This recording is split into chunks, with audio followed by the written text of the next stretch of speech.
your king is he. Who is he? Then comes the raging sea. Who is he? Ek is so bly om terug te wees met u en ek wil die boodskap van verlede week moet ek voorsit. Dit is regtig 'n boodskap van opgewondenheid. Want dit het te doen met iets wat geweldig waardevol is. Daar is 'n salwingsolie wat genoem word the zeal of the Lord, die ywer vir die Here. En hierdie ywer salwing spoor 'n mens aan om alles te doen vir die eer van die Here. En onder andere is dit 'n salwingsolie wat losgemaak word. Dit is 'n Engelse woord. Dit bring 'n beskrywing wat baie interessant is. To render. En die gedagte rondom rende, om dit uit te beeld op 'n fisiese manier, is byvoorbeeld om 'n stuk vleis te vat wat vetterig is. Soos 'n stukkie hoender met vel en vet aan, of 'n stuk spek, wat ons dan noem 'n rasher, of miskien 'n lamchoppie wat 'n lekker stukkie vet op hom het. En om hom op 'n effens 'n nat pannetjie, baie warm te braai, soos jy hom nou daar braai, en dan doen jy dit totdat hy vet olie word. Hy moet begin olie word.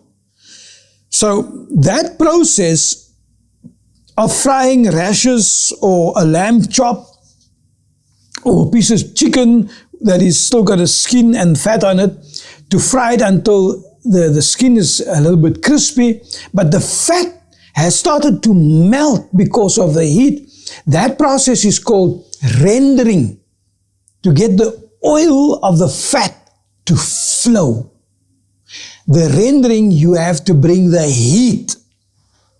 Now, to get the rendering of the oil of zeal, you've got to bring heat to your praise. You've got to bring heat to your worship. You've got to bring heat to your intent of honoring God.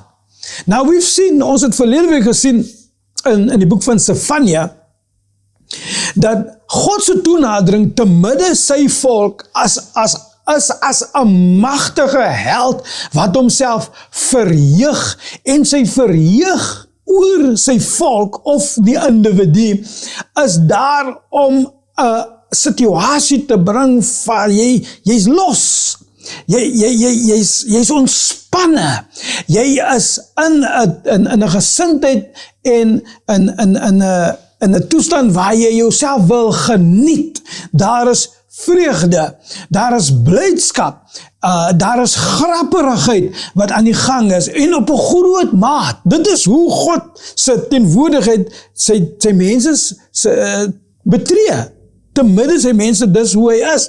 En ons het ook gekyk en sien, die Engelse woord was glee, 'n baie los, 'n baie uitspattelike, 'n baie hou nie terug manier van bly wees, glee, exceeding gladness.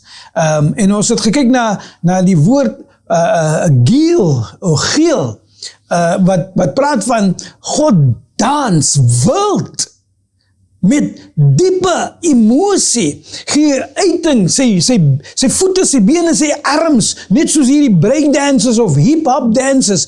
Hy dans op die mate van wild dansery rondom sy mense, en hy roep uit met 'n stem wat soos 'n kreet is, a shrill sound loudly. En ons het kyk na hierdie woorde wat hierdie goed beskryf, wat in die Afrikaans en die Engels heeltemal verlore is. Die vertalers het nie moeite gedoen om die uitbeelding daarin te sit, sodat ons regtig gesien tot wat 'n groot opgewonde mate God na ons toe kom. So daardie 4 woorde was die woord wat klink soos, S-O-O-S, maar hy word eintlik gespel S-U-W-S, en dan is dit die woord Simcha, S-I-M-C-H-A, en hy word uitgespreek Simko. En dan is daar die woord Giel, wat gespel word G-I-E-L, maar hy word uitgespreek G-H-E-E-L, Geel. En dan is daar die woord Rimna, wat uitgespreek word Rimno. Hy word gespel Rinna, maar hy word die manier wat jy hom uitspreek is Rino, en dit praat van 4 maniere wat God uiting aangee wanneer hy te midde ons kom met groot grapperigheid, opgewondenheid. Hy wil hê almal moet ontspanne wees, almal moet dit geniet, almal moet regtig groot vreugde benut, daar moet baie blydskap wees, die blydskap moet losbars tussen die, uit God uit, bars daar blydskap uit, exceeding gladness, praat die Engels van, glee and pleasure, en dan natuurlijk hierdie spinning around, om rond te spin, rond te dans, met geweld, baie energieryke dans, nie 'n konservatiewe dans nie 'n shuffle nie, verby rock and roll, verby hip-hop, meer as dit, is God se geweld, energieryke dans wat hy uitbeeld te midde ons, en dan ook, hy doen dit nie stil nie, hy's besig om luidrigtig uit te roep, hy klas soveel geluide wat gemaak word, van die mense opgewonde is, meer as dit, is God se toenadering. So, ek weet, dit klink laf om so iets te hoor by my, maar ek kan nie anders sê, want ek moes die praise and worship stop sit, toe ek besef, dat die mense is nie besig om deel te hê daar nie. Van die mense staan, van die mense lees net die woorde met hulle oë, van die mense fluister die woorde, 'n paar van hulle was besig om hande te klap en te sing, maar nie in die egtheid van die patroon wat ons hier vind nie. So, vir ek en u, ek dink ons skuld dit, om opgewonde te raak voor die Here. Ons skuld God dit. En soos ek verlede week gesê het, wat ons sien God doen vir ons, met ons en tot ons, moet ons ook tot vir en met God doen. En vir dit wil ek die voorbeeld aan die voorstel van David, die man van God. Nou, die manne van God wat sy lewens opsommingsrekord het in die skrif. Moses, Daniel, Jesaja, Elia, insluitend David, Salomo, baie mense wat goeie reputaties het. En daar word van hulle gepraat as die helde van geloof. Maar, omdat hulle almal kinders van Adam was, en ek noem dit, omdat ons eerste ouer het die nasaad wat die bevolking van die wêreld wat voor ons was en huidiglik is, na vore gebring. In sy lende was ons almal in opsomming en die toestand van die omgewing waarin ons onsself bevind het en nou bevind, is 'n toestand van 'n sondige natuur. So, wanneer ons praat van David byvoorbeeld, ons weet, David as 'n jong man het die leeu gedood, het die beer gedood, het Goliat onthoof, die reus Filistyn, onbesnede reus Filistyn. Hy het daarna 'n magtige krygsman geword in die leer van koning Saulus. Soveel so dat daar sangstukke geskryf was en gesing was deur die volk, wat gesê het, Saulus het duisende van die vyande verslaan, maar David het 10.000 van die Filistyne gedood. So het 'n man wat bloed op sy hande gehad het. Maar daar is 'n regverdiging vir die dood van jou vyand in 'n gevegstryd. Maar hy was ook 'n man wat egbreek gepleeg het, alhoewel hy 'n vrou gehad het, alhoewel hy later 'n harem gehad het. Met ander woorde, hy het meer as 30 vrouens aan homself toegeëien as sy vrouens. Hy het ook die wettige getrouwde vrou van 'n ander man gevat, haar swanger gemaak, en daarna het hy koudbloedig die man se dood beplan en laat uitvoer. So hy was 'n moordenaar gewees. Ek noem almal hierdie negatiewe dinge. Jy gaan dieselfde foute vind tot 'n mindere mate of 'n meerdere mate in ander manne van God. Ons vader van geloof, Abraham, hy het sy foute gehad. Sy foute is nie weggesteek nie, is opgesom in die skrif. Moses het sy foute gehad. Sy foute was nie weggesteek nie, sy foute is openlik aan ons bekend gemaak. Moses het 'n man beet gekry, 'n Egiptenaar, en hom met die vuis doodgeslaan. En toe steek hy die liggaam weg, maar hy was uitgevang gewees. So, ek noem al hierdie dinge, want daar is iets omtrent die manne van God, wat nog steeds aangenaam en aanvaarbaar was voor die Here. Nou onthou, al ons sondes, hulle sondes, en ons sondes, en die sondes wat nog sal kom, wanneer ons geloof in Jesus Christus uitoefen, is daar die sondes afgereken. Want dit is hoekom Jesus gekom het, om die sonde van die wêreld te verwyder. Dit is Johannes die Doper se voorstel, toe hy Jesus aan die skare bekend maak. Hy sê, aanskou die lam van God, wie die sondes van die wêreld verwyder. Ek en u sondes, Moses se sondes, Dawid se sondes, onder andere. Nou, aangaande hierdie Dawid nou, onthou ek praat nou regtig rondom die gedagte van om voor die Here te dans, om voor die Here in 'n besielende aktiwiteit te beweeg, om hande te klap, om te sing, om hande op te hef, om luidrigtig, hardop bekend te maak dat jy God loof en prys. Dis waaroor ek praat. En vir hierdie rede ek maak die vergelyking tussen hoe God optree en tot ons nader met hierdie kreet, uitroep, hardop sing, rond, wild dans, opgewondenheid, hy wil blydskap ervaar, hy wil vreugde hê, hy wil verheug. Dit is hoe hy te midde ons is, en ek sê, ons het die verpligting om ook so teenoor hom te wees. So in baie kerke sal jy sien, van die kerke sal jy sien, mense dans in die kerke.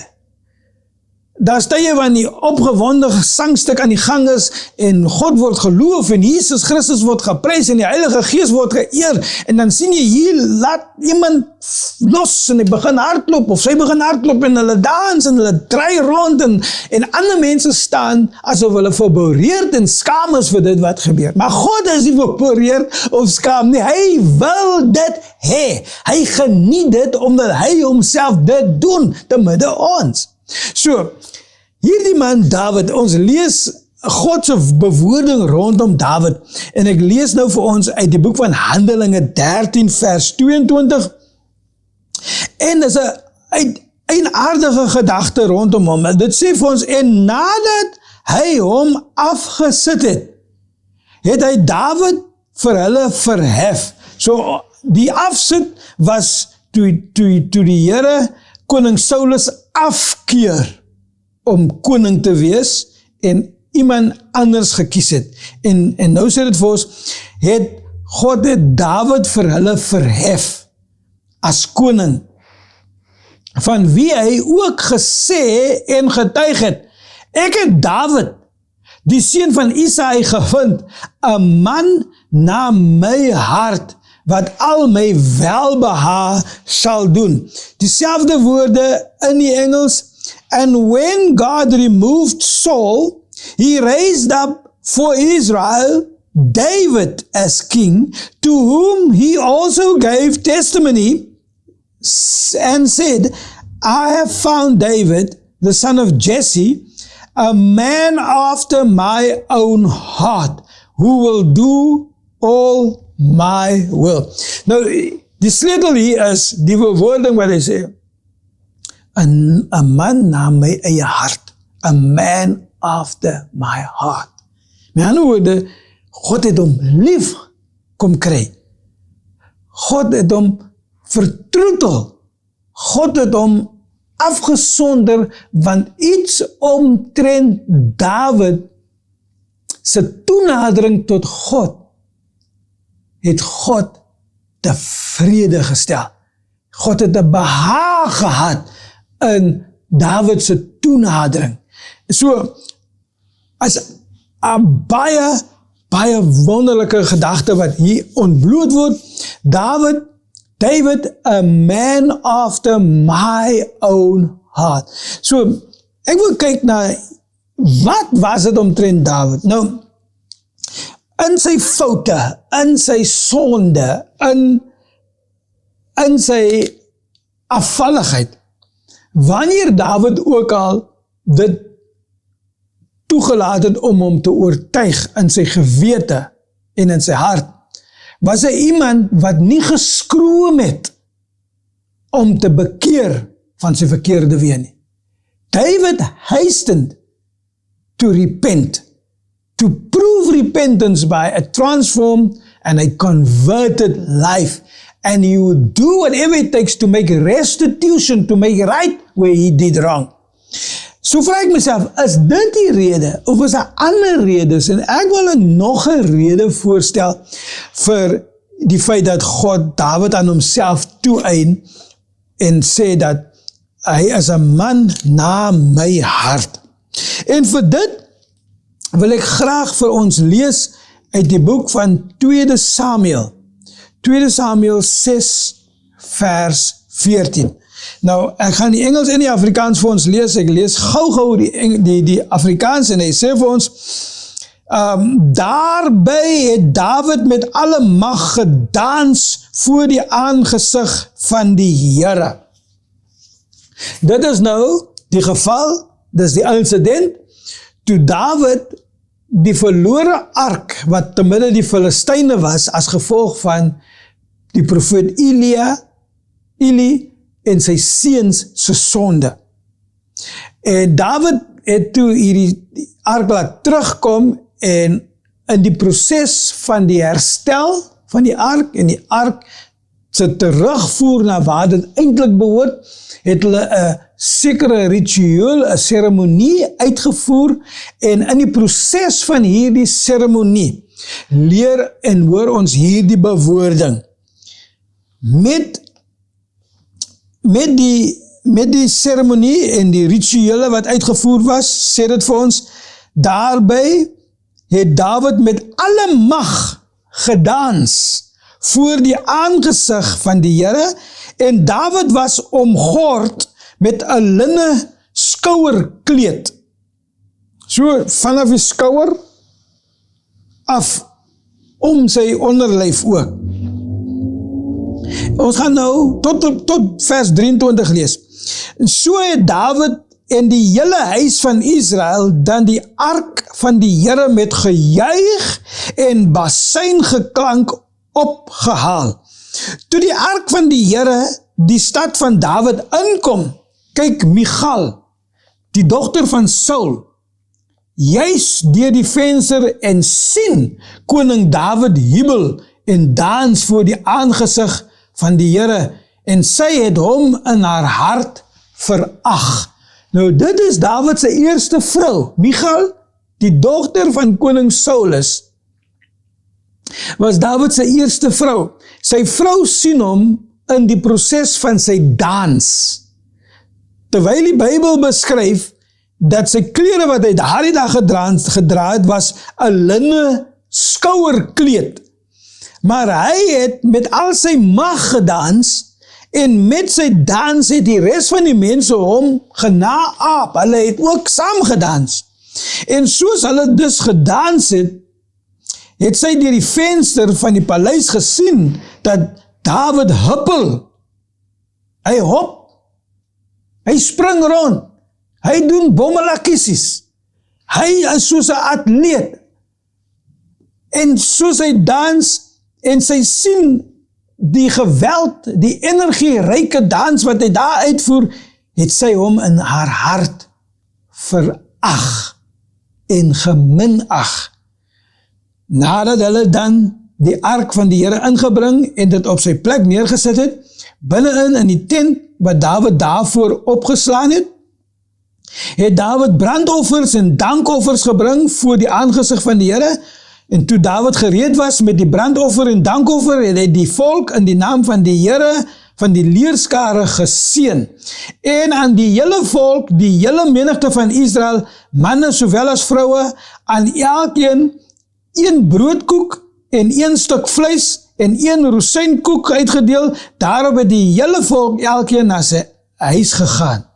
En toe Dawid terugkom om sy huisgesin te seën, het Michal, sy vrou, wie die dogter van Saulus was, Dawid tegemoet gegaan en gesê, hoe het die koning van Israel homself vandag geëer, dat hy homself vandag voor die oë van die slavinne van sy dienaars ontbloot. Soos een van die ligsinnige mense hom sommer ontbloot.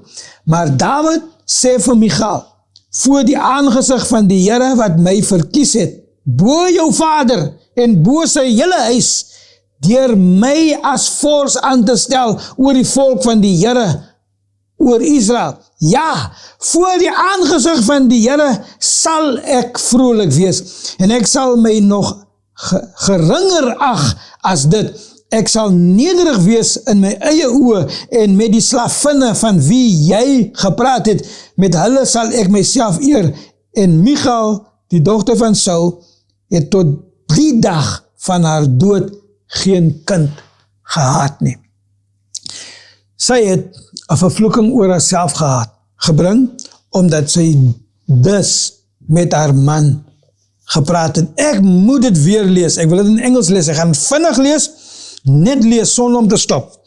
Then David danced before the Lord with all his might, and David was wearing a linen ephod.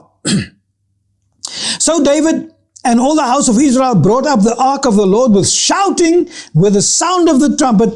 Now as the ark of the Lord came into the city of David, Michal, Saul's daughter, looked through the window and saw King David leaping, whirling before the Lord, and she despised him in her heart. And so they brought the ark of the Lord and set it in its place in the midst of the tabernacle that David had erected for it. Then David offered burnt offerings and peace offerings before the Lord. And when David had finished offering burnt offerings and peace offerings, he blessed the people in the name of the Lord of hosts. Then he distributed amongst the people, amongst the whole multitude of Israel, both the women and the men, to everyone a loaf of bread, a piece of meat, a cake of raisins. And so all the people departed, everyone to his own house.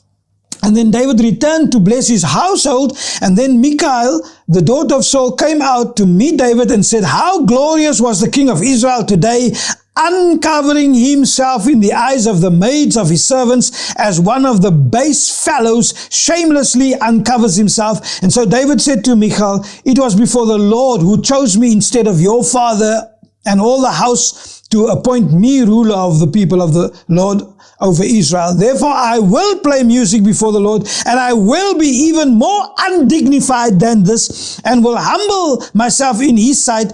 But as for the maidservants of whom you have spoken, by them I will be held in honor. And therefore Michal, the daughter of Saul, had no children to the day of her death. Volk van die Here, kom ek sê vir jy, David het daai dag gedans, en daarna ook gedans. David het baie van hierdie psalms geskryf. David was 'n musikant gewees. Hy was 'n baie vindingsryke musikant gewees. Hy het baie sangstukke vir die Here gesing.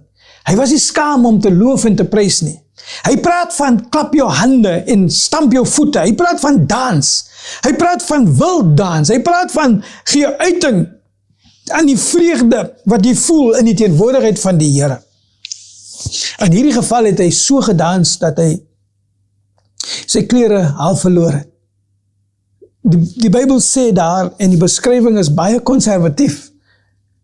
En ons weet, dat sy vrou, ek weet nie, sy het vir haar bietjie appetie gehou, nee, sy het vir haar gehou, asof sy, jy weet, alles adelstand, alles van die koninklike huis, en so jy moet op 'n sekere manier jouself net betaam.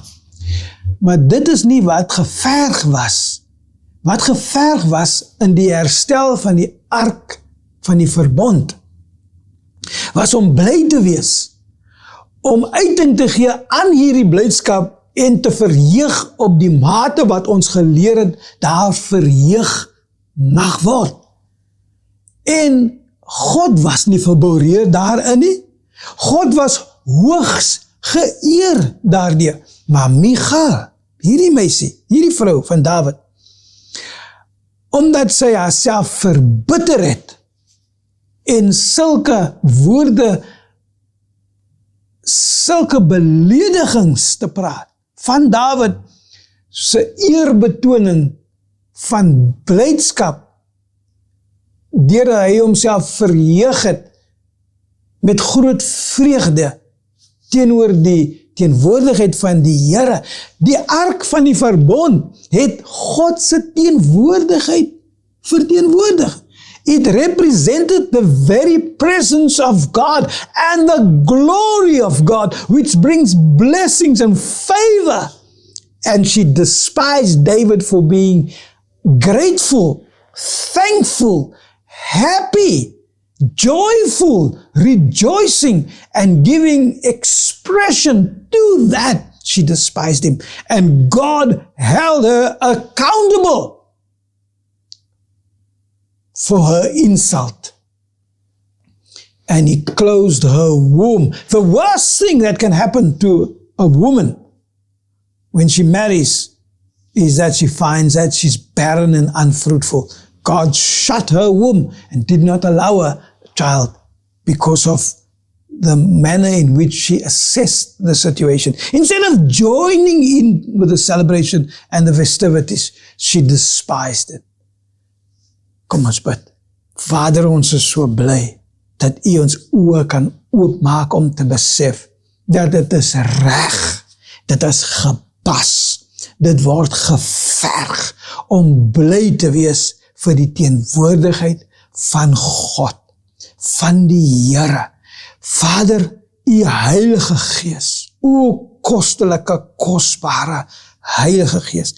Vader, die naam van die Seun van God, Jesus Christus, ons poletoer die naam, ons salf die naam met lof en prys. Laat sy naam opgehef en verheug word, laat sy naam hoog wees, die wonderlike naam, die uitmuntende naam van Jesus Christus van Nazareth. Vader, U self, ons aanbid U, ons is bly vir U. Ons sal jubel, ons sal juig, ons sal hande klap, ons sal ons hande ophef om bly te wees vir U, met U en tot U. Dankie Vader vir die goeie nuus, die evangelie van Jesus Christus. In Jesus naam bid ek. Amen. We see,